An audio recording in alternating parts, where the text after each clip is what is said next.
ನಮಸ್ಕಾರ ಸ್ನೇಹಿತರೆ, ನೀವ್ ನೋಡ್ತಾ ಇದ್ದೀರಾ ಸಾಧಕರ ಮಾತು ಯೂಟ್ಯೂಬ್ ಚಾನಲ್. ಅದು ಎಲ್ಲರೂ ಚೆನ್ನಾಗಿದ್ದೀರಾ ಅಂತ ನಾನು ಅನ್ಕೊಂಡಿದ್ದೀನಿ. ಇವತ್ತು ನಾವು ಇಲ್ಲಿ ಯಾವ ಸಾಧಕರನ್ನು ಭೇಟಿ ಆಗ್ಲಿಕ್ಕೆ ಬಂದಿಲ್ಲ. ಅಂದ್ರೆ ಸಾಧಕರ ಮಾತು ವರ್ಷದಿಂದ ಆಚೆ ಬಂದ್ಬಿಟ್ಟು ಈ ಪ್ರೋಗ್ರಾಮ್ ನ ಮಾಡ್ತಾ ಇದ್ದೀನಿ. ಮೇಬಿ ನಿಮ್ಗೆ ನೆನಪಿರ್ಬೋದು, first month doctor Manoj Pujar ಅವ್ರ ಕಡೆಯಿಂದ ಕೋವಿಶೀಲ್ಡ್ ಬಗ್ಗೆ ನಿಮ್ಗಿರೋ ಅಂತ ಕೆಲವೊಂದು ಭಯನ ನಾವು ಹೋಗ್ಲಾಡ್ಸಿದ್ವಿ. ಅದೇ ತರದ್ದು ಒಂದು ಪ್ರಯತ್ನನ ನಾವು ಇಲ್ಲಿ ಮಾಡ್ತಾ ಇದ್ದೀವಿ. ಏನಪ್ಪಾ ಅಂತಂದ್ರೆ, ಸ್ನೇಹಿತರೆ ನಿಮ್ಗೆ ಗೊತ್ತಿರ್ಬೋದು, ಇತ್ತೀಚೆಗೆ ಯಾರೋ ಒಬ್ರು ಸತ್ತಿದ್ರು ಅಂತ ಅಂದ್ರೆ ಒಬ್ಬ ರಿಲೇಟಿವ್ ಸತ್ತಿದ್ರು, ಯಾರೋ ಒಬ್ರು ತೀರ್ಕೊಂಡಿದ್ರು. ಬಟ್ ಈಗ ನಾವು ನೋಡ್ತಾ ಇರೋದು, ಯಾರೋ ಒಬ್ರು ಡೆತ್ ಆಗ್ತಾರೆ ಅಂದ್ರೆ ಹಾರ್ಟ್ ಅಟ್ಯಾಕ್ ಆಗೋಯ್ತು, ಏನಾಗಿತ್ತು ಹಾರ್ಟ್ ಅಟ್ಯಾಕ್, ಯಾರೋ ಒಬ್ರು ತೀರ್ಕೊಂಡಿದ್ದಾರೆ. ಈಗ ಏನಪ್ಪಾ ಅಂದ್ರೆ ಲೋ ಬಿಪಿ ಆಗಿತ್ತು. ಈ ತರ ಸಡನ್ ಡೆತ್ಗಳು. ಯಾಕೆ ಈ ಸಡನ್ ಡೆತ್ಗಳು? ಹಾರ್ಟ್ ಅಟ್ಯಾಕ್ ಅಂದ್ರೆ ಏನು, ಲೋ ಬಿಪಿ ಅಂದ್ರೆ ಏನು, ಬ್ಲಡ್ ಪ್ರೆಷರ್ ಅಂದ್ರೆ ಏನು, ಇದೆಲ್ಲದಕ್ಕೂ ನಿಮ್ಗೆ ಒಂದು ಕ್ಲಾರಿಫಿಕೇಶನ್ ಕೊಡೋಣ. ನಮಗೂ ಗೊತ್ತು ಹಾರ್ಟ್ ಅಟ್ಯಾಕ್ ಅಂದ್ರೆ ಏನು, ನಿಮ್ಗೂ ಗೊತ್ತು, ಬಟ್ ಹಾರ್ಟ್ ಅಟ್ಯಾಕ್ ಅಷ್ಟೇ. ಏನಾಗಿತ್ತು ಹಾರ್ಟ್ ಅಟ್ಯಾಕ್ ಅಷ್ಟೇ. ಅಂದ್ರೆ ಕ್ಲಾರಿಫಿಕೇಶನ್ ಯಾರಿಗೂ ಏನು ಗೊತ್ತಿಲ್ಲ. ಸೊ ಆ ಕ್ಲಾರಿಫಿಕೇಶನ್ ನಿಮ್ಗೆ ಕೊಡ್ಸೋಣ ಅಂತ ಹೇಳ್ಬಿಟ್ಟು, ಹಾರ್ಟ್ ಅಟ್ಯಾಕ್ ಅಂದ್ರೆ ಏನು, ಹಾರ್ಟ್ ಅಟ್ಯಾಕ್ ಆಗ್ಬೇಕಾದ್ರೆ ಏನ್ ಸಿಂಟಮ್ಸ್ ಬರುತ್ತೆ, ಆ ತರದ್ದು ಸಿಂಟಮ್ಸ್ ಬಂದಾಗ ನಾವ್ ಏನ್ ಮಾಡ್ಬೇಕು, ಇದೆಲ್ಲದಕ್ಕೂ ನಿಮ್ಗೆ ಪರಿಹಾರ ಅಥವಾ ಉತ್ತರನ ಕೊಡಿಸ್ಬೇಕು ಅಂತ ಹೇಳ್ಬಿಟ್ಟೆ ನಾನು ಇಲ್ಲಿ ಬಂದಿದ್ದೀನಿ. ಇಲ್ಲಿ ಟೀಮ್ ಎಲ್ಲಿ ಅಂತ ಹೇಳ್ಬಿಡ್ತೀನಿ. ಎಸ್, ನಮ್ಮ ದಾವಣಗೆರೆಯ ಅಥವಾ ನಮ್ಮ ದಾವಣಗೆರೆಯ ಪ್ರಖ್ಯಾತ ಒಬ್ಬ ಕಾರ್ಡಿಯಾಲಜಿಸ್ಟ್ ಆದಂತ ಡಾಕ್ಟರ್ ವೆಂಕಟೇಶ್ ಅವ್ರನ್ನ ಮೀಟ್ ಮಾಡ್ಲಿಕ್ಕೆ ಅಂತ ಹೇಳಿ ಬಂದಿದ್ವು.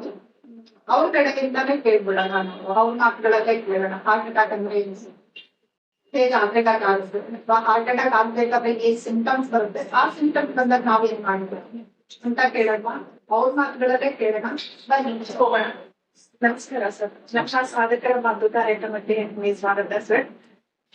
ಫಸ್ಟ್ ನಿಮ್ಗೆ thank you so much sir. ತುಂಬಾ ವ್ಯಾಲ್ಯೂಯಬಲ್ ಟೈಮ್ ನ ನಮ್ಗೆ ಕೊಟ್ರಿ, ಅದಕ್ಕೋಸ್ಕರ ಥ್ಯಾಂಕ್ ಯು ಹೇಳ್ತಾ ಇದ್ದೀನಿ ಸರ್. ಥ್ಯಾಂಕ್ ಯು ಹೇಳ್ತಾ ಒಂದ್ಸರಿ ಸರ್, ಹೇಗಿದ್ದೀರಾ ಸರ್? ಚೆನ್ನಾಗಿದೆ. ನೀವ್ ಹೇಗಿದ್ದೀರಾ? ಹಾ ಸರ್, ಸೂಪರ್ ಸರ್. ಸರ್, ಇದು ತುಂಬಾ ಜನಕ್ಕೆ ದೂರ ಇದೆ. ಅಂದ್ರೆ ಯಾರಿಗೆ ಕೇಳಿದ್ರು ಯಾರೋ ಒಬ್ರು ಡೆತ್ ಆಗಿದ್ರು, ಹಾರ್ಟ್ ಅಟ್ಯಾಕ್ ಆಗಿತ್ತು, ಇಲ್ಲೋ ಪಕ್ಕದ ಮನೆಯವ್ರಿಗೆ ಹಾರ್ಟ್ ಅಟ್ಯಾಕ್ ಆಗಿತ್ತು. ಸರ್, ಇದು ಹಾರ್ಟ್ ಅಟ್ಯಾಕ್ ಅಂದ್ರೆ ಏನು ಸರ್? ಅಂದ್ರೆ ವ್ಯಾಖ್ಯಾನ ಇಲ್ಲ, ಕಾಮನ್ ಪೀಪಲ್ಸ್ಗೆಲ್ಲ ಒಂದು ವ್ಯಾಖ್ಯಾನ ಇಲ್ಲ ಸರ್. ಹಾರ್ಟ್ ಅಟ್ಯಾಕ್ ಅಂದ್ರೆ ಏನು ಸರ್? ಹಾರ್ಟ್ ಅಟ್ಯಾಕ್ ಅಂದ್ರೆ ಹೃದಯಾಘಾತ ಅಂತ ಹೇಳ್ತಾರೆ, ಹಾರ್ಟ್ ಅಟ್ಯಾಕ್ ಅಂತ. ಸೊ ಎಲ್ಲ ಸಾವುಗಳಿಗೂ ಕಾಮನ್ ಆಗಿ ಹೃದಯಾಘಾತ, ಹಾರ್ಟ್ ಅಟ್ಯಾಕ್ ಅಂತ ಹೇಳ್ಬಿಡ್ತಾರೆ. ಪೇಷಂಟ್ ಚೆನ್ನಾಗಿರೋರು ಎಕ್ದಮ್ ಸತ್ತೋದ್ರೆ ಹಾರ್ಟ್ ಅಟ್ಯಾಕ್ ಇಂದ ಸತ್ತೋಗ್ಬೋದು, heart attack. But heart attack ಅಂದ್ರೆ ಅದು ಯಾವ ಕಾರಣಕ್ಕೆ ಆಗ್ತದೆ ಏನು ಅಂತ ಪ್ರತಿಯೊಬ್ಬರು ತಿಳ್ಕೋಬೇಕು. ಪ್ರತಿಯೊಂದು ಸಾವು ಹಾರ್ಟ್ ಅಟ್ಯಾಕ್ ಇರೋದಿಲ್ಲ, ಬಟ್ ಮೆಜಾರಿಟಿ ಕಾರಣ ಹಾರ್ಟ್ ಅಟ್ಯಾಕ್ ಇರ್ಬೋದು. ಹಾರ್ಟ್ ಅಟ್ಯಾಕ್ ಅಂದ್ರೆ ಈ ತರ ಹೃದಯ ಇರ್ತದಲ್ಲ, ಹೃದಯಕ್ಕೆ ಸಪ್ಲೈ ಮಾಡುವಂತ ರಕ್ತನಾಳಗಳು ಇರ್ತದೆ. ಸೊ ಹೃದಯ ಏನ್ ಕೆಲಸ ಮಾಡ್ತದೆ, ಹೃದಯ ಒಂದು ಪಂಪ್. ಇದು ಈಗ ಪಂಪ್ ಮಾಡ್ಬಿಟ್ಟು ನಮ್ಮ ಪ್ರತಿಯೊಂದು ಅಂಗಕ್ಕೆ ಸಪ್ಲೈ ಮಾಡುವಂತ ಪಂಪ್ ಇದೆ. ಸೊ ಈ ಪಂಪಿಗೆ ಅದು ಕೆಲಸ ಮಾಡೋದಕ್ಕೇನೆ ಬೇಕಾಗೋಕೆ ಅದಕ್ಕೂ ಕೂಡ ರಕ್ತ ಬೇಕಾಗ್ತದೆ. ಸೊ ಆ ರಕ್ತ ಸಪ್ಲೈ ಮಾಡುವಂತ ರಕ್ತನಾಳದಕ್ಕೆ ಕರೋನರಿ ಆರ್ಟರಿ ಅಂತ ಹೇಳ್ತಾರೆ. ಹೃದಯಕ್ಕೆ ಬೇಕಾಗುವಂತ ರಕ್ತ ಸಪ್ಲೈ ಮಾಡುವ ರಕ್ತನಾಳದಕ್ಕೆ ಕರೋನರಿ ಆರ್ಟರಿ ಅಂತ ಹೇಳ್ತಾರೆ. ಸೊ ಹಾರ್ಟ್ ಪ್ರತಿಯೊಂದು ಅಂಗಕ್ಕೆ ಸಪ್ಲೈ ಮಾಡ್ತದೆ, ಆದ್ರೆ ಹಾರ್ಟಿಗೆ ಸಪ್ಲೈ ಮಾಡೋ ರಕ್ತನಾಳಕ್ಕೆ ಕರೋನರಿ ಆರ್ಟರಿ ಅಂತ ಹೇಳ್ತಾರೆ. ಈ ಹಾರ್ಟಿಗೆ ಸಪ್ಲೈ ಮಾಡುವಂತ ರಕ್ತನಾಳದಲ್ಲಿ ಬ್ಲಾಕೇಜ್ಗಳಾದ್ರೆ, ಅದು ಅಡೆತಡೆ ಏನಾದ್ರು ಉಂಟಾದ್ರೆ ಅದಕ್ಕೆ ಹಾರ್ಟ್ ಅಟ್ಯಾಕ್ ಅಂತ ಹೇಳ್ತಾರೆ. ಸೊ ಇದು ಹೇಗೆ ಆಗ್ತದೆ ಅಂದ್ರೆ, ಈಗ ನೋಡಿ, ಈ ರಕ್ತನಾಳ ಹಾರ್ಟ್ ಅಲ್ಲಿ 3 ಮುಖ್ಯ ರಕ್ತನಾಳಗಳು ಇರ್ತವೆ.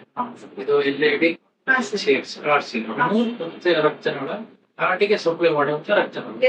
ಸೊ ಅದರಲ್ಲಿ ಜಿಟಿನ್ ಅಂಶ ಕೂತ್ಕೊಳ್ತಾರೆ. ಸೊ ಆ ಜಿಟಿನ್ ಅಂಶ ಕೂತ್ಕೊಂಡು ರಕ್ತ ಹೋಗೋದಕ್ಕೆ ದಾರಿ ಆಗ್ತದೆ. ಈ ಹಾರ್ಟ್ ಇಂದ ಮಾಂಸಪಿಂಡಕ್ಕೆ ರಕ್ತ ಸಿಗದೇ ಇದ್ದಾಗ ಬ್ಲಾಕೇಜ್ ಹಾರ್ಟ್ ಇಂದ ರಕ್ತನಾಳದ ಒಳಗಡೆ ಬ್ಲಾಕೇಜ್ ಆದ್ರೆ ಹಾರ್ಟ್ ಅಟ್ಯಾಕ್ ಆಗ್ತದೆ. ಇದು ಕೆಲವೊಮ್ಮೆ ನಿಧಾನಕ್ಕೆ ಆಗ್ತದೆ. ಇದು ನೋಡಿ, ಇದು ಹಾರ್ಟ್ ಇಂದ ರಕ್ತನಾಳ. ಇದನ್ನ ಈಗ ಕಟ್ ಮಾಡಿ ನೋಡಿದ್ರೆ ಇದ್ರ ಒಳಗಡೆ ಯಾವುದೇ ತರದ್ದು ಜಿಟಿನ್ ಅಂಶ ಇಲ್ಲ. ಇದರಲ್ಲಿ ಸಲೀಸಾಗಿ ರಕ್ತ ಇರ್ತದೆ. ಇದು ಪ್ರತಿಯೊಬ್ಬರು ನಾರ್ಮಲ್ ಆಗಿ ಇರ್ತದೆ. ಸೊ ಇದರಲ್ಲಿ ಕೆಲವೊಮ್ಮೆ ಜಿಟಿನ್ ಅಂಶ ಈ ತರ ಕುತ್ಕೊಳ್ಳೋಕೆ ಶುರು ಆಗ್ತದೆ. ಸೊ ಅದು ನಿಧಾನಕ್ಕೆ ಹೆಚ್ಚಿಗೆ ಆಗ್ಕೋತಾ ಹೋಗ್ತದೆ. ಸೊ ಈಗ ರಕ್ತ ಹರಿಯುವ ಜಾಗ ಸಣ್ಣದಾಗ್ಕೋತಾ ಹೋಗ್ತದೆ. Okay sir. ನಾರ್ಮಲ್ ಹಾ ಸರ್. ಇದು ಸ್ವಲ್ಪ, ಇದು ಮೀಡಿಯಂ, ಇದು ಸೀರಿಯಸ್. ಸೊ ಈ ಜಿಟ್ಟಿನ ಅಂಶ ಹೀಗೆ ಬೆಳಿತಾ ಬೆಳಿತಾ ಹೋಗ್ತದೆ ಒಳಗಡೆಗೆ, ರಕ್ತ ಸಪ್ಲೈ ಮಾಡೋ ಜಾಗ ಸಣ್ಣದಾಗ್ಕೊಂತ ಹೋಗ್ತದೆ. ಸೊ ಪೂರ್ತಿ ಸಣ್ಣದಾಗ್ಬಿಟ್ಟು ಬಂದಾಗ್ಬಿಟ್ರೆ ಹಾರ್ಟ್ ಅಟ್ಯಾಕ್ ಆಗ್ತದೆ. ಸೊ ಕೆಲವೊಮ್ಮೆ ಇದು ಏನು ಎಕ್ದಮ್ ಆಗ್ಬಿಡ್ತದಲ್ಲ, ಗೊತ್ತಾಗೋದಿಲ್ಲ ನಮಗೆ ಅಂತ ಅನುಮಾನ ಇರ್ತದೆ. ಸೊ ಹಾರ್ಟಿಗೆ ಈ ಜಿಟ್ಟಿನ ಅಂಶ ನಿಧಾನಕ್ಕೆ ಕುತ್ಕೊಂತ ಹೋಗ್ತದೆ. ಅವಾಗ ಕೆಲವರಿಗೆ ಈ ದಾರಿ ನಡೆದ್ರೆ ತುಂಬಾ ಆಯಾಸ ಬರೋದು, ಎದೆನೋ ಬರೋದು, ಬೇವ್ರು ಅನ್ಸೋದು. ಮೊದ್ಲಷ್ಟು ನಡೆಯಕ್ ಆಗಲ್ಲ. ಮೊದ್ಲೇ 3 ಕಿಲೋಮೀಟರ್ 4 ಕಿಲೋಮೀಟರ್ ನಡೀತಾ ಇದ್ರು, ಆದ್ರೆ ಈಗ ಅಷ್ಟು ನಡೆಯಕ್ ಆಗಲ್ಲ. ಒಂದು ಸ್ವಲ್ಪ ದೂರ ಅರ್ಧ ಕಿಲೋಮೀಟರ್, ಸ್ವಲ್ಪ ಒಂದೇ ಅರ್ಧ ಕಿಲೋಮೀಟರ್ ನಡೆಸ್ಕೊಂಡ್ರೆ ಅವರಿಗೆ ಎದೆನೋ ಕಾಣಿಸ್ಬೋದು, ಅಥವಾ ಎಕ್ದಮ್ ಸುಸ್ತು ಆಯಾಸ ಮತ್ತೆ ಹೀಗೆ ಉಸಿರಾಟಕ್ಕೆ ತೊಂದರೆ ಶುರು ಆಗ್ತದೆ. ಸೊ ಅವಾಗ ನಿಮ್ಗೆ ಈ ಬ್ಲಾಕೇಜ್ಗಳು ಆಗ್ತಾ ಇದೆ ಅಂತ ಅನುಮಾನ ಬರ್ತದೆ. ಸೊ ಅವಾಗ ಆತರ ಏನೋ ಸಿಂಪ್ಟಮ್ಸ್ ಇದ್ರೆ ನೀವು ಡಾಕ್ಟರ್ ಹೋಗಿ ಭೇಟಿ ಮಾಡಬಹುದು. ಕೆಲವರು ಈ ತರ ಈ ಸಿಂಪ್ಟಮ್ಗಳು ಇದ್ರೆ, ಈ ತರ ಲಕ್ಷಣಗಳು ಇದ್ರೆ ನಿರ್ಲಕ್ಷ್ಯ ಮಾಡ್ತಾರೆ. ಅವಾಗ ಸಂಪೂರ್ಣ ಬ್ಲಾಕೇಜ್ ಆಗಿ ಹಾರ್ಟ್ ಅಟ್ಯಾಕ್ ಬರ್ತದೆ. ಆದ್ರೆ ಕೆಲವು ಸಿಂಪ್ಟಮ್ಸ್ ಏನು ಇರೋದಿಲ್ಲ, ಎಕ್ದಮ್ ಸತ್ತ ಹೋಗ್ತಾರೆ. ಅದ್ರಲ್ಲಿ ಹೇಗಾಗ್ತದೆ, ಈ ತರ ಬ್ಲಾಕೇಜ್ ಗೊತ್ತಾಗಿರೋದಿಲ್ಲ ಅವರಿಗೆ ಅಂತ ಕೇಳಿದ್ರು. ಆ ತರದಲ್ಲಿ ಇದ್ದಾಗ ಈ ರಕ್ತನಾಳದೊಳಗೆ ಏನ್ ಈ ತರ ಜಿಡ್ ಕೂತ್ಕೊಂಡಿರ್ತದಲ್ಲ, ಈ ಜಿಡ್ಡಿನ ಮೇಲ್ಗಡೆ ಒಂದು ಸಣ್ಣ ಪದರ ಇರ್ತದೆ, ಅದು ಕೊಟ್ಟಂತ ಹೊಡೆದೋಗಿ ಎಕ್ದಮ್ ರಕ್ತ ಬಿಟ್ಬಿಟ್ಟು ಸಡನ್ ಆಕ್ಷನ್ ಆಗ್ತದೆ. ಸೊ ಅದು ಕೆಲವೊಮ್ಮೆ ಸಣ್ಣ ವಯಸ್ಸಿನಲ್ಲೇ ಆಗಿರ್ತದೆ. ಕೆಲವು ಸೆಲೆಬ್ರಿಟೀಸ್ಗಳೆಲ್ಲ ನೋಡಿರ್ತಾರೆ, ಎಕ್ದಮ್ ಚೆನ್ನಾಗಿ ಇರ್ತಾರೆ, ಚೆನ್ನಾಗಿ ಓಡಾಡ್ಕೊಂತ ಇರ್ತಾರೆ, ಎಲ್ಲ ಮಾಡ್ತಿರ್ತಾರೆ, ಎಕ್ದಮ್ ಹಾರ್ಟ್ ಅಟ್ಯಾಕ್ ಆಗ್ತದೆ. ಸೊ ಅವರಲ್ಲಿ ಈ ತರ ರಕ್ತನಾಳದ ಒಳಗಡೆ ಏನೋ ಜಿಡ್ಡಿನ ಅಂಶ ಕೂತ್ಕೊಂಡಿರ್ತಾರೆ, ಅದ್ರ ಮೇಲೆ ಕೊಟ್ಟಂತ ಹೊಡೆದೋಗಿ ಈ ಪಿಂಪಲ್ ಹೇಗೆ ಹೊಡೆದೋಗಿ ಬ್ಲಡ್ ಬಂದು ಹಾರ್ಟಿನ ರಕ್ತನಾಳದ ಒಳಗಡೆ ರಕ್ತ ಎತ್ಕೊಂಡ್ಬಿಟ್ಟು ಸಡನ್ ಹಾರ್ಟ್ ಅಟ್ಯಾಕ್ ಆಗ್ತದೆ. ಸೊ ಈ ತರ ಕಂಡೀಷನ್ ನಾವು ಹುಷಾರಾಗಿರ್ಬೇಕು. ಅದಕ್ಕೆ ನಾವು ಯಾವುದೇ ತರದ್ದು ಸಿಂಪ್ಟಮ್ಸ್ ಲಕ್ಷಣಗಳು ಸರ್, ಇವಾಗ ಮನೆಯಲ್ಲಿ ನಾವು ಒಬ್ಬರೇ ಇರ್ತೀವಿ, ಅವಾಗೇನೋ ಯಾವ ತರ ಸಿಂಪ್ಟಮ್ಸ್ ಬಂದ್ರೆ ಹಾರ್ಟ್ ಅಟ್ಯಾಕ್ ಅಂತ ಸರ್? ಅದೇ ಈಗ ಹಾರ್ಟ್ ಅಟ್ಯಾಕ್ ಯಾಕೆ ಸಿಂಪ್ಟಮ್ಸ್ ಗಳು ಏನಂದ್ರೆ, ಒಂದು ನಾ ಹೇಳ್ದಾಗೆ ಫಸ್ಟ್ ಸಿಂಪ್ಟಮ್ ಅಂದ್ರೆ ಎದೆ ನೋವು ಕಾಣಿಸ್ಕೊಂಡು, ಚೆಸ್ಟ್ ಪೇನ್, ಎದೆ ನೋವು. ಅದು ಹೇಗಿರ್ತದೆ ಅಂದ್ರೆ ತುಂಬಾ ಸಿವಿಯರ್ ಪೇನ್ ಇರ್ತದೆ. ಆನೆ ಎದೆ ಮೇಲೆ ಕಾಲಿಟ್ಟು ಒತ್ತಿದಾಗ ಎಷ್ಟು ಪೇನ್ ಬರ್ತದೆ, ಅಷ್ಟು ಪೇನ್ ಬರೋ ಅಂತ ಎದೆ ನೋವು. ಸ್ವಲ್ಪ ಸಣ್ಣ ಪುಟ್ಟ ಎದೆ ನೋವು ಅಲ್ಲ, ಹಾರ್ಟ್ ಅಟ್ಯಾಕ್ ಸಣ್ಣ ನೋವು ಕೂಡ ಇದೆಲ್ಲ ಎದೆ ನೋವು ಹಾರ್ಟ್ ಅಟ್ಯಾಕ್ ಅಲ್ಲ. ಅದು ಸಿಕ್ಕಾಪಟ್ಟೆ ನೋವು, ತುಂಬಾ ಎದೆ ತುಂಬಾ ಒತ್ತದಾಗ ಆಗೋದು, ತುಂಬಾ ಹಿಂಡ್ದಂಗೆ ಪೇನ್ ಬರೋದು. ಅದು 15-20 ನಿಮಿಷ ತನಕನೂ ಕಡಿಮೆ ಆಗದಲ್ಲಿ ಕಂಟಿನ್ಯೂಸ್ ಪೇನ್ ಇರೋದು. ಮಾತ್ರ ಎದೆ ನೋವು ಹಾರ್ಟ್ ಅಟ್ಯಾಕ್ ಸಿಂಪ್ಟಮ್. ಅದ್ರ ಜೊತೆಗೆ ತುಂಬಾ ಸ್ವೆಟ್ಟಿಂಗ್ ಆಗ್ತದೆ, ಬೆವರು, ಮೈ ಬಟ್ಟೆ ಎಲ್ಲ ಒದ್ದೆ ಆಗುವಷ್ಟು ಬೆವರು ಬರ್ತದೆ. ಸೊ ಅದು ಹಾರ್ಟ್ ಅಟ್ಯಾಕ್ ಸಿಂಪ್ಟಮ್ಸ್. ಆಮೇಲೆ ತುಂಬಾ ಉಸಿರು ಕಟ್ಟದಂಗ ಆಗೋದು, ಉಸಿರಾಡೋದಕ್ಕೆ ಆಗಲ್ಲ, ಆಯಾಸ ಆಗ್ತಾ ಇರ್ತದೆ, ಗಾಳಿ ಸಿಗದಲ್ಲೇ ನಮ್ಗೆ ಆಕ್ಸಿಜನ್ ಕಡಿಮೆ ಆಗ್ತದೆ ಅಂತ ಅನಿಸ್ತದೆ, ಮಲ್ಕೊಂಡು ಸಮಾಧಾನ ಇಲ್ಲ, ಕುತ್ಕೊಂಡು ಸಮಾಧಾನ ಇಲ್ಲ, ಆತರ ಉಸಿರು ಕಟ್ಟದಂಗೆ ಆಗ್ತಿರೋ ಸಿಂಪ್ಟಮ್ಸ್ ಕೂಡ ಇದೇ ಸಿಂಪ್ಟಮ್ಸ್. ಕೆಲವೊಮ್ಮೆ ಸೈಲೆಂಟ್ ಹಾರ್ಟ್ ಅಟ್ಯಾಕ್ ಆಗ್ತದೆ. ಕೆಲವರಿಗೆ ಈ ತರ ಏನು ಇಲ್ದಲೇ ಇರ್ಬೋದು. ಸೈಲೆಂಟ್ ಅಟ್ಯಾಕ್ ಆಗೋದು ಒಂದು, ಶುಗರ್ ಸುಮಾರು ವರ್ಷದಿಂದ ಇರೋದಿಲ್ಲ, ಸುಮಾರು 15-20 ವರ್ಷದ ತನಕ ಶುಗರ್ ಇರ್ತದೆ, ಅಂತವ್ರಿಗೆ ಎದೆ ನೋವು ಕಾಣಿಸ್ಬೋದಿಲ್ಲ. ಆಮೇಲೆ ತುಂಬಾ ವಯಸ್ಸಾದವರಿಗೆ 70 ವರ್ಷ ಅವರಿಗೆ ಅವರಿಗೆ ಏನೋ ಮತ್ ಸ್ವಲ್ಪ ಆಯಾಸ ಸುಸ್ತು ಅನ್ಸದ ಅಷ್ಟೇ. ಅದು ಬಿಟ್ರೆ ಬೇರೆ ಎದೆ ನೋವು ಈ ತರ ಕ್ಲಾಸಿಕಲ್ ಸಿಂಪ್ಟಮ್ಸ್ ಇರೋದಿಲ್ಲ. ಸೊ ಅಂತವರಲ್ಲಿ ಸೈಲೆಂಟ್ ಅಟ್ಯಾಕ್ ಆಗ್ತದೆ. ಸೊ ಎದೆ ನೋವು, ತುಂಬಾ ಬೆವರು ಬರೋದು, ಆಯಾಸ ಆಗೋದು ಕಾಮನ್ ಸಿಂಪ್ಟಮ್ಸ್. ಕೈ ಅರ್ಥ ಪಡೆದು ಎಡಗೈ ತುಂಬಾ ಎದೆ ನೋವು ಜೊತೆಗೆ ನಮ್ಮ ಎಡಗೈ ಭಾಗದ ಒಳಭಾಗದಲ್ಲಿ ತುಂಬಾ ಸೆಳೆತ ಬಂದಾಗ ಯಾರು ಎಳಿತಾ ಇದಾರೆ ಅನ್ನೋ ಸಿಂಪ್ಟಮ್ಸ್, ಅದು ಕೂಡ ಈ ತರ ಸಿಂಪ್ಟಮ್ಸ್ ಬಂದಾಗ ಏನ್ ಮಾಡ್ಬೇಕು ಸರ್? ಆದ್ರೆ ನಿಮ್ಮಲ್ಲಿ ಬರೋದಕ್ಕಿಂತ ಮುಂಚೆ ಹಾಸ್ಪಿಟಲ್ ಅಟ್ಯಾಕ್ ಆದ್ರೆ ನೀವು ತಡ ಮಾಡ್ಬಾರ್ದು, ಆದಷ್ಟು ಬೇಗ ಹೋಗಿ ಡಾಕ್ಟರ್ ಭೇಟಿ ಮಾಡಬೇಕು. ಮನೆಯಲ್ಲಿ ಆಸ್ಪಿರಿನ್ ಅಂತ ಗುಳಿಗೆ ಇರ್ತದೆ, ಆಸ್ಪಿರಿನ್ 325 ನಿಮಿಷದ್ದು, ರೋಪಿಡೋಗ್ರಿಲ್ ಅಂತ ಒಂದು ಮಾತ್ರೆ ಇರ್ತದೆ 25 ನಿಮಿಷದ 4 ಮಾತ್ರೆ, ಅಟರ್ವಸ್ಟ್ಯಾಟಿನ್ ಅಂತ ಇರ್ತದೆ ಹುಡುಗಿ, ಅದು 80 ಸೊ ಇದು ಕಿಟ್ ಇರ್ತದೆ, ಹಾರ್ಟ್ ಅಟ್ಯಾಕ್ ಪ್ರಿವೆನ್ಷನ್ ಕಿಟ್ ಅಂತ. ಸೊ ಅದನ್ನ ಎಲ್ಲರೂ ಮನೇಲಿ ಇಟ್ಕೊಳ್ಳೋದು ಒಳ್ಳೇದು. ಸರ್ ಇದು ಸೊ ಆಸ್ಪಿರಿನ್ 175 ಕ್ಲೋಪಿಡೋಗ್ರಿಲ್ 75 ಹಾರ್ಟ್ ಮಾಡಿದ್ರೆ, ಅಟರೋಸ್ಟ್ಯಾಟಿನ್ 85 ಮಾಡಿದ್ರೆ ಇದು ಹಾರ್ಟ್ ಅಟ್ಯಾಕ್ ಪ್ರಿವೆನ್ಷನ್ ಕಿಟ್ ಅಂತ. ಅದು ಎಲ್ಲರೂ ಒಂದು ಮಾಡಿ ಒಂದು ಮನೆಯಲ್ಲಿ ಅದು ಎಕ್ಸ್ಪೈರಿ ಡೇಟ್ ಆಗೋದಕ್ಕೆ ಮುಂಚೆ ರಿಪ್ಲೇಸ್ ಮಾಡ್ಕೋತಾ ಇರ್ಬೇಕು. ಆದ್ರೆ ಅಥವಾ ಕಿಟ್ ಇಟ್ಕೊಂಡ್ರೆ ಒಳ್ಳೇದು. ಬಟ್ ಬಹಳಷ್ಟು ಜನ ಅಷ್ಟು ಆಲೋಚನೆ ಇರೋದಿಲ್ಲ. ಸೊ ಹಾಗಾಗಿ ಆದಷ್ಟು ನಿಮ್ಗೆ ತೊಂದರೆ ಕಾಣಿಸ್ತಿದೆ ಅಂದ್ರೆ ತಕ್ಷಣಕ್ಕೆ ಯಾವ್ದು ಹತ್ರ ಇರ್ತದೋ ಆ ಆಸ್ಪತ್ರೆಗೆ ಹೋಗಿ ಒಂದು ECG ಮತ್ತೆ ಒಂದು ಬ್ಲಡ್ ಟೆಸ್ಟ್ ಬರ್ತದೆ, ಟ್ರೋಪೋನಿನ್ ಅಂತ. ಹಾರ್ಟ್ ಅಟ್ಯಾಕ್ ಆಗ್ತಾ ಇದೆಯೋ ಅಂತ ಕಂಡುಹಿಡಿಯುವಂತ ಒಂದು ರಕ್ತ ಪರೀಕ್ಷೆ, ECG, ಎಕೋ ಸ್ಕ್ಯಾನ್ ಮಾಡ್ತಾರೆ. ಆತರ ಏನಾದ್ರೆ ನಿಮ್ಗೆ ಅನುಮಾನ ಬಂದ ಹಾರ್ಟ್ ಅಟ್ಯಾಕ್ ಅಂದ್ರೆ ಹಾರ್ಟ್ ಇಂದ ರಕ್ತನಾಳದ ಒಳಗಡೆ ಈ ತರ ರಕ್ತ ಹೆಪ್ಪಕಟ್ಟಿರ್ತದೆ. ಇದು ನೋಡಿ, ಇದು ರಕ್ತನಾಳ, ಇದು ರಕ್ತನಾಳದ ಒಳಗಡೆ ಈ ತರ ರಕ್ತ ಹೆಪ್ಪಕಟ್ಟಿರ್ತದೆ. ಸೊ ಈ ಹೆಪ್ಪಕಟ್ಟಿರೋದನ್ನ ಕರಗಿಸೋದಕ್ಕೆ ತಕ್ಷಣ ಇಂಜೆಕ್ಷನ್ ಮಾಡ್ತಾರೆ, ಥ್ರಾಂಬೋಲೈಸಿಸ್ ಮಾಡ್ತಾರೆ. ಇದೇನು ಥ್ರಾಂಬಸ್ ಅಂದ್ರೆ ರಕ್ತ ಹೆಪ್ಪಕಟ್ಟಿರ್ತದೆ, ಇದನ್ನ ಕರಗಿಸ್ತಾರೆ. ಇಂಜೆಕ್ಷನ್ ಮುಖಾಂತರ ಕರಗಿಸ್ಬಿಟ್ಟು ಈ ಅಡೆತಡೆನ ಕ್ಲಿಯರ್ ಆಗುತ್ತೆ. ಸೊ ಅದು ಇಮಿಡಿಯೇಟ್ ಟ್ರೀಟ್ಮೆಂಟ್. ನಿಮಗೆ ಇನ್ನೊಂದು ಆಂಜಿಯೋಪ್ಲಾಸ್ಟಿ ಅಂತ ಮಾಡ್ತಾರೆ ಎಮರ್ಜೆನ್ಸಿ. ಈ ಬ್ಲಾಕೇಜ್ ಏನಾದ್ರು ತಕ್ಷಣ ಹಾರ್ಟ್ ಅಟ್ಯಾಕ್ ಇದ್ದಾಗ ಈ ರಕ್ತ ಹೆಪ್ಪಕಟ್ಟಿರ್ತದಲ್ಲ, ಸೊ ಇದನ್ನ ಅಲ್ಲಿ ಬ್ಲಾಕೇಜ್ ಅನ್ನ ಕ್ಲೀನ್ ಮಾಡ್ಬಿಟ್ಟು ಅದು ಒಂದು ಸ್ಪ್ರಿಂಗ್ ತರದ ಸ್ಟೆಂಟ್ ಅಂತ ಹಾಕಿ ಬ್ಲಾಕೇಜ್ ಕ್ಲಿಯರ್ ಮಾಡ್ತಾರೆ. Primary angioplasty. So first angiogram ಮಾಡ್ತಾರೆ. ಆಂಜಿಯೋಗ್ರಾಮ್ ನಲ್ಲಿ ರಕ್ತನಾಳದಲ್ಲಿ ಯಾವ ಭಾಗದಲ್ಲಿ ಬ್ಲಾಕೇಜ್ ಇದೆ ನೋಡ್ಬೇಕು, ಆ ಬ್ಲಾಕೇಜ್ ಕ್ಲೀನ್ ಮಾಡ್ತಾರೆ.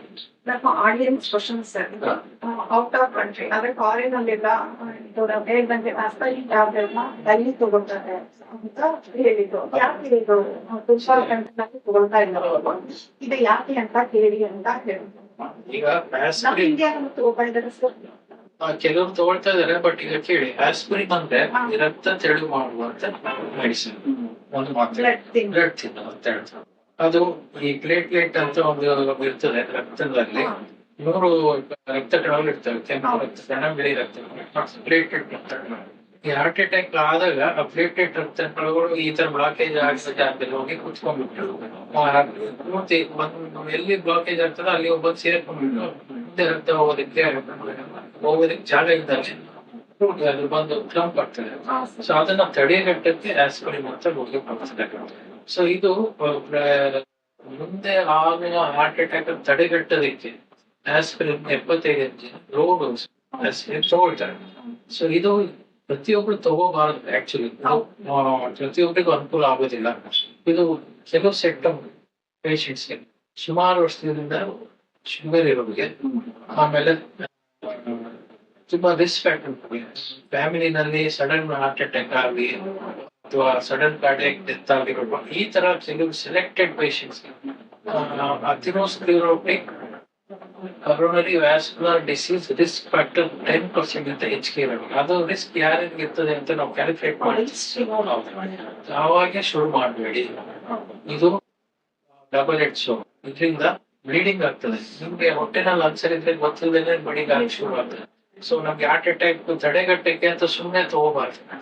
ಡಾಕ್ಟರ್ ಭೇಟಿ ಮಾಡಿ, ನಿಮ್ದು ರಿಸ್ಕ್ ಫ್ಯಾಕ್ಟರ್ ಎಷ್ಟಿದೆ ಅಂತ ಕ್ಯಾಲ್ಕುಲೇಟ್ ಮಾಡಿ, ನಿಮ್ಗೆ ಅಗತ್ಯ ಇದ್ರೆ ಮಾತ್ರ ಪ್ರತಿಯೊಬ್ಬರು ಸುಮ್ಮನೆ ಬ್ಲೈಂಡ್ ಆಗಿ ತಗೋಬಾರ್ದು. ಬ್ಲಡ್ ಪ್ರೆಷರ್ ಅಂದ್ರೆ ಏನು ಸರ್? ಎಲ್ಲರೂ ಹೇಳ್ತಾರೆ ನಮ್ಗೆ ಇದೆ, ಬ್ಲಡ್ ಪ್ರೆಷರ್ ಅಂದ್ರೆ ಏನು? ಬ್ಲಡ್ ಪ್ರೆಷರ್ ಅಂದ್ರೆ ನೀವು ಇದು ನಿಮ್ದು ಇದಕ್ಕೊಂದು ಅಳತೆ ಮಾಡುವಂತ ಬ್ಲಡ್ ಪ್ರೆಷರ್ ನೀವು ಮೆಜರ್ ಮಾಡ್ಬೇಕು.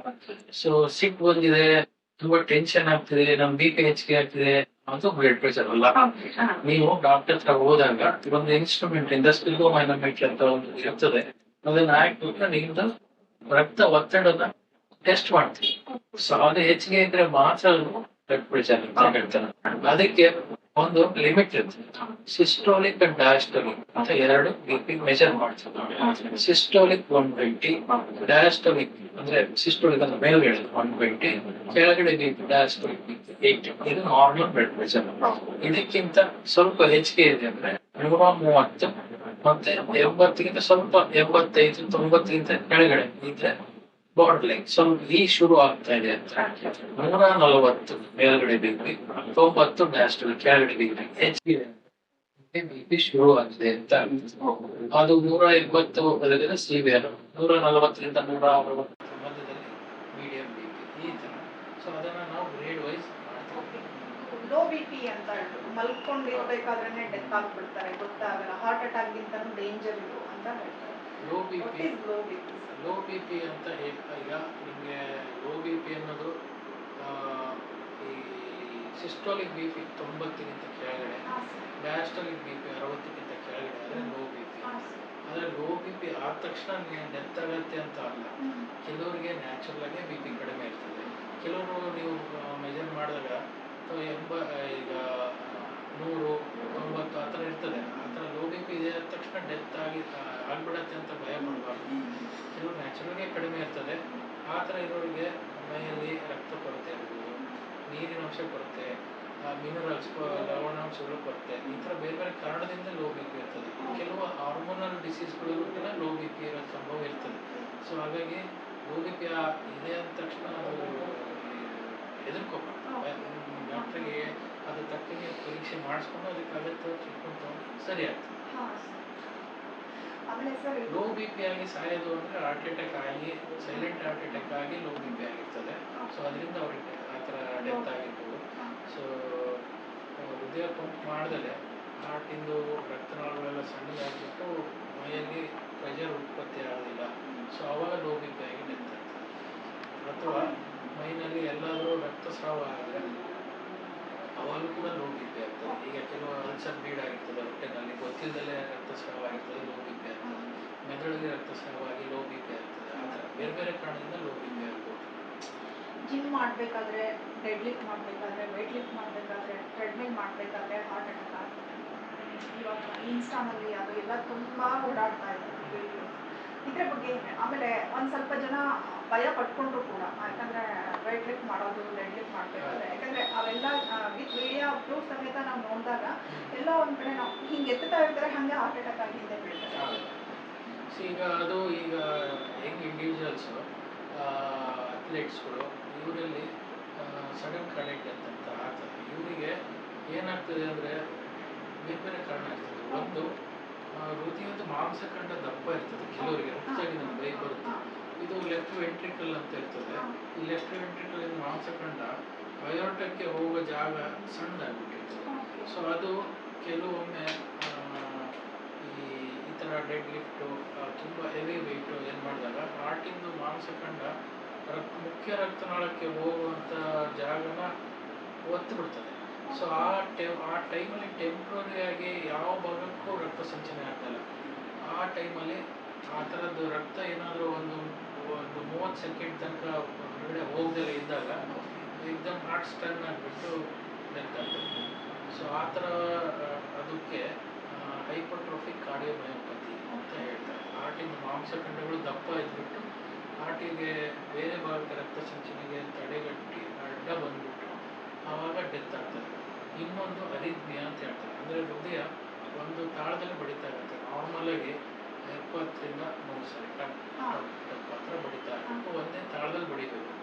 ಈ ಥರ ಯಂಗ್ ಇಂಡಿವಿಜುವಲ್ಸಲ್ಲಿ ತುಂಬ ಸ್ಟ್ರೈನಸ್ಸು, ತುಂಬ ಕಷ್ಟ, ತುಂಬ ಒತ್ತಡದಿಂದ ಕೆಲಸ ಮಾಡುವಂಥ ಎಕ್ಸಸೈಸ್ಗಳು ಮಾಡಿದಾಗ ಅದು ಹೃದಯ ತಾಳ ತಪ್ಪಿಬಿಡ್ತದೆ. ಟಪ ಟಪ ಟಪ ಅಂತ ಹೆಚ್ಚು ಕಡಿಮೆ ಬಡಿಯೋಕ್ಕೆ ಶುರು ಆಗ್ತದೆ. ಅದಕ್ಕೆ ಅರಿಥ್ಮಿಯಾ ಅಂತ ಹೇಳ್ತಾರೆ. ವೆಂಟ್ರಿಕ್ಯುಲರ್ ಅರಿಥ್ಮಿಯಾ, VT ಅಂತ ಅಂತಾರೆ. ಆ ಥರ ಅವಾಗ ಏನಾಗುತ್ತೆ, ಹಾರ್ಟು ಸರಿಯಾಗಿ ಒಂದೇ ತಾಳದಲ್ಲಿ ಚೆನ್ನಾಗಿ ಪಂಪ್ ಮಾಡಬೇಕು. ಈ ಥರ ಅರಿಥ್ಮಿಯಾ ಆದಾಗ ಹೃದಯ ತಾಳ ತಪ್ಪಿದಾಗ ಅದು ಸರಿಯಾಗಿ ಪಂಪ್ ಮಾಡೋದಿಲ್ಲ. ತುಂಬ ಸ್ಪೀಡಾಗಿ ಪಂಪ್ ಮಾಡಿದರೆ ಅದು ಎಲ್ಲ ಭಾಗಕ್ಕೆ ರಕ್ತ ಸಂಚಲನ ಆಗದಲ್ಲೇ ಆ ಥರ VT ಅಂತ ಹೇಳ್ತಾರೆ. ಆ ಥರ ಏನಾದ್ರು 2-3 ನಿಮಿಷ ತನಕ ಹೃದಯ ತಾಳ ತಪ್ಪಿಬಿಟ್ರೆ ಆವಾಗೂ ಕೂಡ ಡೆತ್ ಆಗೋ ಸಂಭವ ಇರ್ತದೆ. ಸರ್, ಇದು ಸಪ್ಲಿಮೆಂಟರಿ ತಗೊಳ್ತಾರಲ್ಲ, ಅದು ಕೂಡ ಒನ್ ಆಫ್ ದಿ ರೀಸನ್ ಆಗ್ಬೋದಾ ಸರ್? ಇಲ್ಲ, ಸಪ್ಲಿಮೆಂಟ್ರಿ ಅದು ರಾಂಗ್ ಇನ್ಫಾರ್ಮೇಷನ್ನು. ಸಪ್ಲಿಮೆಂಟ್ರಿ ತಗೊಳ್ಳೋದ್ರಿಂದ ಏನು ತೊಂದರೆ ಆಗೋದಿಲ್ಲ. ಆದರೆ ಪ್ರಾಪರ್ ಗೈಡೆನ್ಸನ್ನು ತಗೋಬೇಕು. ಆಮೇಲೆ ಈ ಸ್ಟೀರಾಯ್ಡು ಆ ಥರದ್ದೆಲ್ಲ ಬಾಡಿ ಬಿಲ್ಡಿಂಗಿಗೆ ಯೂಸ್ ಮಾಡ್ತಾರೆ, ಇಂಜೆಕ್ಟಬಲ್ಸ್ ಇರ್ತದೆ. ಅದು ಕೂಡ ಪ್ರಾಪರ್ ಗೈಡೆನ್ಸಲ್ಲಿ ತಗೋಬೇಕಾಗ್ತದೆ, ಅಗತ್ಯ ಇದೆ. ಸ್ಟೀರಾಯ್ಡ್ ಆದಷ್ಟು ಅವಾಯ್ಡ್ ಮಾಡಬೇಕು. ಪ್ರೋಟೀನ್ ಸಪ್ಲಿಮೆಂಟ್ಸ್ ತಗೊಳ್ಳೋದ್ರಲ್ಲಿ ರೆಡಿ ಇಲ್ಲ. ಸೊ ಯಾವುದೇನು ಬ್ಲೈಂಡಾಗಿ ಮಾಡಿದ್ರೆ ಪ್ರಾಪರ್ ಗೈಡೆನ್ಸ್ ತಗೊಂಡು ಏನ್ ಮಾಡಿದ್ರು ಪ್ರಾಪರ್ ಗೈಡೆನ್ಸ್ ಮಾಡಿದ್ರೆ ಬೆಟರ್. ಸೆಲ್ಫ್ ಮೆಡಿಕೇಶನ್ ತಗೊಳ್ಳೋದು, ತಾವೇಗೆ ಏನೋ ಯೂಟ್ಯೂಬ್ ನೋಡಿದೆ ಮತ್ತೊಂದು ಏನೋ ನೋಡ್ಕೊಂಡು ಅಂತೇಳಿ ಸೆಲ್ಫ್ ಮೆಡಿಕೇಶನ್ ಮಾಡಬೇಕು. ಅದ್ರಲ್ಲಿ ಈಗ ಗೂಗಲ್ ಡಾಕ್ಟರ್ ಬೇರೆ ತುಂಬಾ ಜಾಸ್ತಿ ಆಗ್ಬಿಟ್ಟಿದಾರಲ್ಲ ಸರ್, ಅದ್ರ ಬಗ್ಗೆ ಏನ್ ಹೇಳ್ತೀರಾ ಸರ್? ಗೂಗಲ್ ಡಾಕ್ಟರ್ ಬಗ್ಗೆ. ಗೂಗಲ್ ಡಾಕ್ಟರು ಅದು ಎಲ್ಲ ಟೆಕ್ನಾಲಜಿಗೂ ಒಂದು ಅಡ್ವಾಂಟೇಜ್ ಇರುತ್ತೆ, ಒಂದು ಡಿಸ್ಅಡ್ವಾಂಟೇಜ್ ಇರ್ತದೆ. ನೀವು ಅಡ್ವಾಂಟೇಜ್ ಏನಂತ ಹೇಳ್ತೀವಿ, ಗೂಗಲ್ ಸರ್ಚ್ ಮಾಡೋದು ಏನು ತಪ್ಪಲ್ಲ. ಐ ಥಿಂಕ್ ನಾಲೆಡ್ಜ್ಗೋಸ್ಕರ ನೀವು ಈಗ ನಿಮಗೆ ಏನಾದ್ರು ಒಂದು ಸಿಂಪ್ಟಮ್ಸ್ ಇದೆ ಅಂತ ಹೇಳಿ ತಿಳ್ಕೊಳ್ಳಿ. ಈಗ ನಿಮಗೆ ಆಯಾಸ ಆಗ್ತಾ ಇದೆ, ನಿಮಗೆ ಸ್ವೆಟ್ಟಿಂಗ್ ಬರ್ತಾ ಇದೆ, ಅಥವಾ ಈ ಥರ ಏನಾದ್ರು ಫ್ಯಾಮಿಲಿನಲ್ಲಿ ಶುಗರ್ ಇದೆ, ಬಿ ಪಿ ಇದೆ, ಈಗ ನಾವು ಡಾಕ್ಟ್ರಿಗೆ ಭೇಟಿ ಮಾಡೋಕ್ಕಿಂತ ಮುಂಚೆ ನೀವು ಅದನ್ನು ಸರ್ಚ್ ಮಾಡ್ತೀವಿ. ಈಗ ನೀವು ಡಾಕ್ಟ್ರ್ ಹತ್ರ ಹೋದಾಗ ಡಾಕ್ಟ್ರು ನಿಮಗೆ ಅದ್ರ ಬಗ್ಗೆ ಹೇಳಿದಾಗ ನಿಮಗೆ ಬೇಗ ತಿಳ್ಕೊಳ್ಳೋದಕ್ಕೆ ಅನುಕೂಲ ಆಗ್ತದೆ. ಮಾಹಿತಿ ಇರ್ತದೆ ನಿಮ್ಗೆ ಆಲ್ರೆಡಿ, ನಿಮಗೆ ಪ್ರಾಪರ್ ನಾಲೆಡ್ಜ್ ಸಿಗ್ತದೆ. ಮೊದಲಿಗೆ ನಿಮ್ಗೆ ಆ ಡಿಸೀಸ್ ಬಗ್ಗೆ ಸ್ವಲ್ಪ ಮಾಹಿತಿ ಇರ್ತದೆ, ಡಾಕ್ಟ್ರ್ ಹೇಳಿದಾಗ ನೀವು ಬೇಗ ತಿಳ್ಕೊಳ್ತೀವಿ. ಸೊ ಅದು ಡಿಸ್ಅಡ್ವಾಂಟೇಜ್ ಏನಂದರೆ ನಿಮಗೆ ತುಂಬ ಎಕ್ಸ್ಟ್ರೀಮ್ ರಿಸಲ್ಟ್ಸ್ ತೋರಿಸ್ತದೆ. ಸೊ ನಿಮಗೆ ಹಾರ್ಟ್ ಅಟ್ಯಾಕಿಂದ ಹಿಡಿದು ಸಿಂಪಲ್ ಗ್ಯಾಸ್ಟ್ರಿಕ್ ಪ್ರಾಬ್ಲಮ್ ತನಕ ಅದು ಸರ್ಚಲ್ಲಿ ತೋರಿಸ್ತದೆ. ನಿಮಗೆ ಯಾವುದಿದೆ ಏನಿದೆ ಅಂತೇಳಿ ನೀವಾಗಿ ಡಿಸೈಡ್ ಮಾಡ್ಕೊಳ್ಳೋಕ್ಕಾಗೋದಿಲ್ಲ. ಸೊ ಹಾಗಾಗಿ ಭಯ ಪಟ್ಕೊಳ್ಳೋದು, ಅನ್ನೆಸೆಸರಿ ಟೆನ್ಷನ್ ಮಾಡ್ಕೊಳ್ಳೋದು, ಈ ಥರ ಚಾನ್ಸಸ್ ಇರ್ತದೆ ಗೂಗಲ್ ಸರ್ಚಿಂದ. So Google search is good, but ಅದರ ಮೇಲೇ ಪ್ರತಿಯೊಂದು ಡಿಪೆಂಡ್ ಆಗಬಾರ್ದು. ಅದು ಕ್ಯಾನ್ಸರ್ ಇದೆ ಅಂತಲೂ ತೋರಿಸ್ಬೋದು. ಸೊ ನಿಮ್ಗೆ ತಲೆನೋವು ಇದೆ ಅಂತ ಟ್ಯೂಮರ್ ಇದೆ ಅಂತ ಅಂದ್ಕೊಂಡು ಹೋಗ್ಬಾರ್ದು. ಸಿಂಪಲ್ ಕಣ್ಣಿಂದು ರಿಫ್ರಾಕ್ಟರಿ ಎರರ್ ಇರ್ಬೋದು, ಅಥವಾ ಸೈನಸ್ ಪ್ರಾಬ್ಲಮಿಂದ ಸಣ್ಣ ಹೆಡ್ಡೇಕ್ ಇರ್ಬೋದು, ಅಥವಾ ಈ ಥರ ಸಣ್ಣ ತೊಂದರೆಗೆ ಸುಮಾರು ಸರ್ಚ್ ತೋರಿಸ್ತದೆ. ಸೊ ಗೂಗಲ್ ಓವರ್ ಥಿಂಕಿಂಗ್ ಆಗ್ತದೆ, ಟೆನ್ಷನ್ ಆಗ್ತದೆ, ಸುಮ್ಮನೆ ಅನ್ನೆಸೆಸರಿ ಮೆಂಟಲ್ ಸ್ಟ್ರೆಸ್ ಆಗ್ತದೆ. ಸೊ ಗೂಗಲ್ ಸರ್ಚನ್ನು ಸರಿಯಾದ ರೀತಿಯಲ್ಲಿ ಉಪಯೋಗಿಸ್ಕೊಂಡ್ರೆ ಒಳ್ಳೆಯದು. ಆದರೆ ಅದು ನಾಲೆಡ್ಜ್ ಬಗ್ಗೆ ಕೆಲವರು ತುಂಬ ಎಮೋಷ್ನಲ್ ಇರ್ತಾರೆ, ಕೆಲವರು ಇದಿರ್ತಾರೆ. ಸೊ ಅಂಥವರಿಗೆ ಅನ್ನೆಸೆಸರಿ ಸ್ಟ್ರೆಸ್ ಅದು ಮೆಂಟಲ್ ಪ್ರೆಷರ್ ಆಗ್ತದೆ. ಸೊ ಓವರ್ ಥಿಂಕಿಂಗ್ ಆಗಿ ಸುಮ್ಮನೆ ಏನೋ ಎಲ್ಲದಕ್ಕೂ ಗೂಗಲ್ ಸರ್ಚ್ ಮಾಡ್ಕೊತಾ ಹೋಗ್ಬಾರ್ದು. ಬೆಟರ್ ಯಾರು ಪ್ರೊಫೆಷ್ನಲ್ ಇರ್ತಾರೆ, ಡಾಕ್ಟರ್ ಇರ್ತಾರೆ, ಅವ್ರಿಗೆ ಹೋಗಿ ಭೇಟಿ ಮಾಡಿ ನೀವು ಸಿಂಪ್ಟಮ್ ಹೇಳ್ಕೊಂಡು ಟ್ರೀಟ್ಮೆಂಟ್ ತೊಗೊಳ್ಳೋದು ಬೆಟರ್. ಗೂಗಲ್ ಸರ್ಚ್ ಮಾಡಿಕೊಂಡು ನೀವಾಗಿ ಟ್ರೀಟ್ಮೆಂಟ್ ತೊಗೋಬಾರ್ದು. ಅದರಲ್ಲಿ ಏನು ಮೆಡಿಸಿನ್ ಅಂತ ಹುಡುಕೊಂಡು ಈ ಸಿಂಪ್ಟಮ್ಸ್ ನಾನು ಏನು ತೊಗೋಬೇಕು ಅಂತ ಆ ಥರ ತೊಗೊಳ್ಳೋದು ಸೆಲ್ಫ್ ಮೆಡಿಕೇಶನ್ ಮಾಡಬೇಕು. ಮತ್ತು ಏನೇನೋ ಇದೆ ಅಂತ ಅನ್ನೆಸೆಸರಿ ಓವರ್ ಥಿಂಕ್ ಮಾಡಬಾರ್ದು. ಆಮೇಲೆ ಇದೊಂದು ರೂಮರ್ ಇದೆ ಸರ್, ಕೋವಿಡ್ ನಂತರ ಹಾರ್ಟ್ ಅಟ್ಯಾಕ್ ಕೌಂಟ್ ಜಾಸ್ತಿ ಆಗಿದೆ ಅನ್ನೋದೊಂದಿದೆ. ಈಗ ಕೆಲವೊಂದು ಸೈಡ್ ಎಫೆಕ್ಟ್ಗಳು ಕಾಣಿಸ್ಕೊಂಡಿದೆ ಕೋವಿಡ್ ವ್ಯಾಕ್ಸಿನಿಂದ, ಆದರೆ ಅದು ಲಕ್ಷದಲ್ಲಿ ಒಬ್ಬರು. ಸೊ ಆ ಥರ ಪ್ರತಿಯೊಂದು ಡ್ರಗ್ಗಿಗೂ ಇರ್ತದೆ. ಯಾವುದೇ ಒಂದು ವ್ಯಾಕ್ಸಿನ್ ಆಗಲಿ, ಯಾವುದೇ ಒಂದು ಮಾತ್ರೆ ತೊಗೊಂಡ್ರು ಕೂಡ ಸ್ವಲ್ಪ ಪ್ರಮಾಣದಲ್ಲಿ ಸೈಡ್ ಎಫೆಕ್ಟ್ ಇರ್ತದೆ. ಹಾಗಾಗಿ ಕೋವಿಶೀಲ್ಡ್ ತೊಗೊಂಡ ತಕ್ಷಣ ನನಗೆ ಹಾರ್ಟ್ ಅಟ್ಯಾಕ್ ಆಗ್ತದೆ ಅಂತ ಅನ್ಬೇಕು. ಅದು ಭಾಳ ರೇರಲ್ಲಿ ರೇರ್ ಸೈಡ್ ಎಫೆಕ್ಟ್, ಪ್ರತಿಯೊಬ್ಬರಿಗೆ ಆಗ್ತದೆ ಅಂತ ಅನ್ಕೋಬಾರ್ದು. ಯಾಕೆ ಸರ್ ಇಷ್ಟು ಕೌಂಟ್ ಲೆವೆಲ್ ಜಾಸ್ತಿ ಆಯಿತು, ಹಾರ್ಟ್ ಅಟ್ಯಾಕ್ ಕೌಂಟ್ ಲೆವೆಲ್? ಏಕೆಂದರೆ ಇಷ್ಟು ಹುಡುಗರಿಂದ ವಯಸ್ಸಾದವರೆಗೂ ಹಾರ್ಟ್ ಅಟ್ಯಾಕ್ ಆಗ್ತಾ ಇದೆ ಇತ್ತೀಚೆಗೆ, ಈ ಒಂದು 4 ವರ್ಷದಿಂದ ತುಂಬಾ ಜಾಸ್ತಿ ಆಗ್ತಾ ಇದೆ. ಆ ಥರ ನಮಗೆ ಭಾವನೆ ಇದೆ ಅಷ್ಟೇ, ಜಾಸ್ತಿ ಆಗ್ತಿದೆ ಅಂತ. ನಾವು ಸುಮಾರು ವರ್ಷದಿಂದ ಪ್ರಾಕ್ಟೀಸ್ ಮಾಡ್ತಾ ಇದ್ದೀವಿ, ನಾವು ನೋಡ್ತಾ ಇದ್ದೀವಿ ಪಬ್ಲಿಕ್ ಐಗೆ ಆ ಥರ. ಈಗ ಯಾರು ಸೆಲೆಬ್ರಿಟಿ ಡೆತ್ ಆದ ಕೂಡಲೇ ಹೋಗಿ ಚೆಕ್ ಮಾಡಿಸ್ಕೊತಾರೆ, ಅಥವಾ ಈ ಥರ ಅವೇರ್ನೆಸ್ ಜಾಸ್ತಿ ಆಗಿದೆ ಅಂತ ಅನ್ನಿಸ್ತದೆ ಹೊರತು. ಬಟ್ ಅದು ಕಾಮನ್ ಒಂದು. ಈಗ ನೋಡಿ, ಪ್ರತಿಯೊಂದು ಸಾವು ಆದರೆ ಅದರಲ್ಲಿ 5 ಜನ ಸತ್ತರೆ ಒಬ್ಬರಿಗೆ ಹಾರ್ಟ್ ಅಟ್ಯಾಕ್ ಸತ್ತರೆ.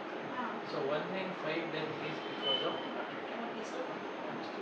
ಅದು ಭಾಳಷ್ಟು ಡಿಸೀಸ್ ಪ್ರಮಾಣ ಜಾಸ್ತಿನೇ ಇದೆ, ಬಟ್ ಅದು ಗೊತ್ತಿಲ್ಲದಲ್ಲೇ ಆಗ್ತಾ ಇತ್ತು. ಯಾವುದೋ ಮನೆಯಲ್ಲಿ ಸಾವು ಆಗ್ತಾ ಇತ್ತು, ನಮ್ಗೆ ಗೊತ್ತಿರ್ತಿರಲಿಲ್ಲ. ಈ ಮಾಹಿತಿ ಪ್ರತಿಯೊಬ್ಬರಿಗೂ ಸ್ಪ್ರೆಡ್ ಆಗ್ಬಿಡ್ತಾರೆ. ಸೊ ಮೊದಲೇ ಫೋನ್ ಮಾಡಿ ಹೇಳ್ಬೇಕಾಗಿತ್ತು, ಯಾರೋ ಸತ್ತೋಗಿದ್ದಾರೆ ಬನ್ನಿ ಈ ಥರ ಕರೀಲಿಕ್ಕೆ. ಆವಾಗ ಅವ್ರು ಹಳ್ಳಿನಲ್ಲಿ ಎಲ್ಲೋ ಸತ್ತೋಗ್ತಾ ಇದ್ರು, ಗೊತ್ತಿರಲಿಲ್ಲ ಯಾವ ಕಾರಣಕ್ಕೆ ಅಂತ. ಈಗ ಪ್ರತಿಯೊಂದು ಬೇಗ ಗೊತ್ತಿರ್ತದೆ, ಕಮ್ಯುನಿಕೇಷನ್ ಬೇಗ ಇದೆ. ಸೊ ಈವನ್ ಡಯಾಗ್ನೋಸಿಸ್ ಕೂಡ ಎದೆ ನೋವು ಬಂದುಬಿಟ್ಟು ಹಾಸ್ಪಿಟಲಲ್ಲಿ ಅಡ್ಮಿಟ್ ಆಗಿ ಅವರು ಯಾವ ಕಾರಣಕ್ಕೆ ಸಾಕ್ತಿದ್ದಾರೆ ಅನ್ನೋದು ಕೂಡ ಗೊತ್ತಾಗ್ತದೆ. ಸೊ ಮಾಹಿತಿ ಜಾಸ್ತಿ ಸ್ಪ್ರೆಡ್ ಆಗೋದ್ರಿಂದ ಸೊ ಇವಾಗ ಟೆಕ್ನಾಲಜಿ ಇಂಪ್ರೂವ್ ಆಗಿರೋದ್ರಿಂದ ಜಾಸ್ತಿ ಆಗಿದೆ ಅಂತ ಅನಿಸ್ತದೆ. ಹಿಂದೆನೂ ಅವೇರ್ನೆಸ್ ಇತ್ತು.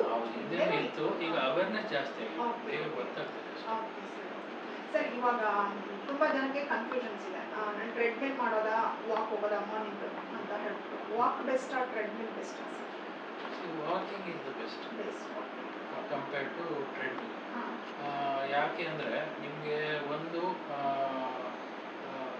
ನೀವು ನಡೆಯೋದನ್ನು ನಿಮ್ಮ ಬಾಡಿ ವೆಯ್ಟನ್ನು ತೊಗೊಂಡು ನೀವು ಹೆಜ್ಜೆ ಹಾಕಿ ಎಸ್ ಸರ್. ಅದು ನೀವು ನಡೆಯೋ ದಾರಿನಲ್ಲಿ ಬೇರೆ ಬೇರೆ ಬೇರೆ ಥರ ಅಡೆತಡೆಗಳಿರ್ತದೆ. ಕೆಲವೊಮ್ಮೆ ಹೈಟ್ ತಿಬ್ಬ ಸಿಗ್ತದೆ, ಕೆಲವೊಮ್ಮೆ ಡೌನ್ ಸಿಗ್ತದೆ, ಸ್ವಲ್ಪ ಉಬ್ಬು ತಗ್ಗು ಜಾಗಗಳು ಸಿಗ್ತದೆ. ಆವಾಗ ನಿಮಗೆ ಮಸಲ್ ಕಾಂಟ್ರಾಕ್ಷನ್ನು ಅದು ಬೇರೆ ಬೇರೆ ಥರ ವರ್ಕ್ ಆಗ್ತದೆ. ಆಮೇಲೆ ನಿಮ್ಮದು ಕೆಲವರಿ ಬರ್ನಿಂಗ್ ಅಂದರೆ ನಿಮ್ಮದು ಎಕ್ಸಸೈಸ್ ಮಾಡಿದಾಗ ಕೆಲವರಿ ಬರ್ನ್ ಆಗ್ತದಲ್ಲ, ಅದು ಹೊರಗಡೆ ಔಟ್ಸೈಡ್ ವಾಕ್ ಜಾಸ್ತಿ ಕಾರಣ. ಇನ್ನೊಂದು ನಿಮಗೆ ಆಕ್ಸಿಜನ್ ಗ್ರೀನ್ ಎನ್ವಿರಾನ್ಮೆಂಟಲ್ಲಿ ನಿಮ್ಮದು ಎಮೋಷನ್ಸ್ ಮತ್ತು ಸ್ಟ್ರೆಸ್ ಲೆವೆಲ್ ಕಡಿಮೆ ಆಗ್ತದೆ. ಸೊ ನೀವು ನಿಮಗೆ ಮೋರ್ ಜಾಸ್ತಿ ರಿಲ್ಯಾಕ್ಸ್ ಫೀಲ್ ಮಾಡ್ತೀವಿ. ನೀವು ನಡೆಯೋದನ್ನು ನೀವು ಕಂಟ್ರೋಲ್ ಮಾಡ್ಬೋದು, ಎಷ್ಟು ಸ್ಪೀಡಲ್ಲಿ ನಡಿಬೋದು, ಎಷ್ಟು ನಿಧಾನಕ್ಕೆ ನಡಿಬೋದು. ಆಮೇಲೆ ನಿಮಗೆ ನಡಿಬೇಕಾದ್ರೆ ಸ್ವಲ್ಪ ಜನರ ಕಮ್ಯುನಿಕೇಷನ್ ಸಿಗ್ತದೆ. ಸೊ ಇದೆಲ್ಲ ಅಡ್ವಾಂಟೇಜಸ್ ವಾಕಿಂಗ್ ಇದೆ. ಟ್ರೆಡ್ಮಿಲ್ದು ಕೂಡ ಕೆಲವೊಂದು ಅಡ್ವಾಂಟೇಜ್ ಇದೆ. ಒಂದು, ನೀವು ಕಂಟ್ರೋಲ್ ರೀತಿಯಲ್ಲಿ ನಡಿಬೋದು.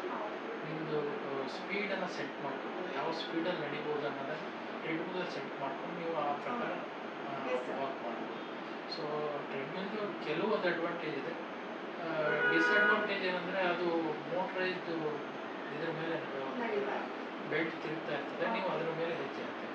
ಸೊ ಅವಾಗ ಕೆಲವರಿ ಬರ್ನ್ ಆಗೋದು ಹೊರಗಡೆ ವಾಕ್ ಮಾಡೋದಕ್ಕಿಂತ ಕಂಪೇರಿಟಿವ್ಲಿ ಕಡಿಮೆ. ಸೊ ಆದರೆ ನೀವು ಯಾವುದೇ ಒಂದು ಇದಕ್ಕೆ ಇವೆಂಟ್ಗೆ ಅಥವಾ ರನ್ನಿಂಗಿಗೆ ಪ್ರಾಕ್ಟೀಸ್ ಮಾಡ್ತಾ ಇದ್ದೀರಿ, ಈ ಥರ ಇದ್ದಾಗ ಟ್ರೆಡ್ಮಿಲ್ ಹೆಲ್ಪ್ ಮಾಡ್ತದೆ. ಹೊರಗಡೆ ವೆದರ್ ಕೂಡ ಮಳೆ ಇರ್ತದೆ, ಹೋಗೋದಕ್ಕಾಗಲ್ಲ, ತುಂಬ ಚಳಿ ಗಾಳಿ ಬೀಸ್ತಾ ಇದೆ, ಆ ಥರ ಇದ್ದಾಗ ಟ್ರೆಡ್ಮಿಲಲ್ಲಿ so otherwise majority of time outside walking is best. Okay sir. Finally ಯೂತ್ಸ್ಗೆ ಒಂದು ಮೆಸೇಜ್ ಕೊಡೋದಾದ್ರೆ ಯೂತ್ಸ್ಗೆ ಏನಾಗೋದಂದರೆ, ಒಂದು ನಿಮ್ಮದು ಹೆಲ್ತನ್ನು ಸೀರಿಯಸ್ ಆಗಿ ತಗೋಬೇಕು. Health is wealth. ಹ್ಯಾಬಿಟ್ಸನ್ನು ಅವಾಯ್ಡ್ ಮಾಡಬೇಕು. ಈಗಿನ ಬೇಗ ಹ್ಯಾಬಿಟ್ಸ್ಗಳಿಗೆ ಬೆಲೆ ಹಾಕ್ಬಿಡ್ತಾರೆ.